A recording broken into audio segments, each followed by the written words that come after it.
Belum pernah terjadi dalam pengalaman wong bodoh seperti Bosman ini yang dalam berusaha baru memulai bisnis selama 30 tahun dan di tanah air tercinta, namun mendapatkan kesulitan bergerak separah ini dibatasi seperti dalam 8 tahun terakhir ini. Izin usahanya yang untuk model bisnis baru itu ajaib banget, susah. Kirain berbisnis akan menjadi sangat mudah dengan figur baru masuk menjabat. Semakin lincah, semakin kekinian, lebih melihat potensi rakyat yang dibawa ke kelas dunia. Setiap langkah terobosan akan didukung oleh regulator. Ternyata tidak sama sekali. Dukungan kemudahan berusaha belum terlihat. Tidak heran, dunia memberi level tingkat kemudahan berusaha atau ease of doing business di Indonesia adalah ranking 70 dunia. Rendah sekali, alias susah banget berbisnis dan menjalankan bisnis di Indonesia dibandingkan melakukan hal yang sama di Singapura yang ranking 2 di dunia dan ranking 1 di ASEAN. Bahkan Indonesia di ASEAN ya hanya ranking 6, jauh di bawah Singapura, Malaysia, Thailand, Vietnam. Kita sampai pada nanya, ada apa sih kalian pejabat di atas sana? Pada ngapain aja? Susah benar mendapatkan kemudahan usaha di tanah air. Apalagi bisnis Anda mendistrupsi.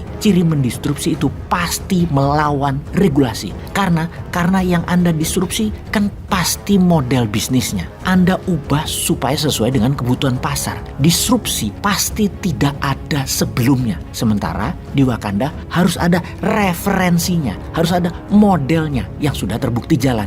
Kalau kayak begini cara berpikirnya, Google dulu nggak ada referensinya, Facebook juga nggak ada referensinya, WhatsApp juga nggak ada referensinya, Apple Pay nggak ada referensinya, PC komputer juga nggak ada referensinya, semua disruptor. Di Wakanda lain lagi, harus sama dengan yang ada pokoknya, tidak boleh beda atau bisnis model harus ikut gaya regulator dan pemahaman isi kepala pejabatnya. Di luar itu salah aja. Kita semua tahu bahwa pasar itu selalu bergeser. Maka model bisnis pasti oleh pengusaha ya digeser. Nggak boleh loh. Harus ikut peraturan yang ada sementara dunia sudah bergeser jauh.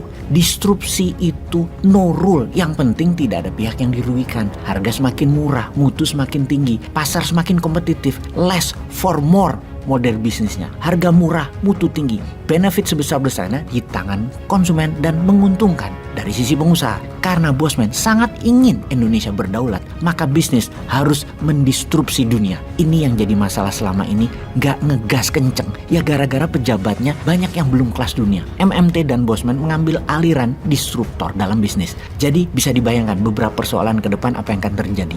Misalnya salah satu bisnis Bosman yaitu power bank untuk rumah. Pasti juga akan jadi pembicaraan dan pasti akan mendapatkan hambatan dari regulator atau BUMN. Percaya, mau taruhan, power bank yang Bosman promosikan ini bukan power bank yang dipahami oleh regulator juga oleh akademisi bahkan. Bukan seperti apa yang pendapat umum memahami apa itu arus listrik dan daya listrik seperti pemahaman umum. Baterai yang biasanya arusnya adalah volt, direct current atau DC. Power bank baterainya yang Bosman promosikan arusnya AC, alternatif current, bukan DC. Karena itu bisa nyalain listrik rumah, nyalain pabrik, nyalain sekolah, nyalain pesantren. Karena berarus alternatif current atau AC. Masuknya DC, keluarnya arusnya AC. Masuknya volt, keluarnya watt. Kok bisa? Ya itulah teknologi karya anak bangsa. Gak berkaca dari pelajaran kampus dari Harvard kayak dari Illinois kayak atau dari Wuhan, tapi dari kaki Gunung Lawu aja ilmunya cukup. Dari ilmunya Sunan Bonang juga lebih dari cukup untuk bisa mengubah dunia. Dengan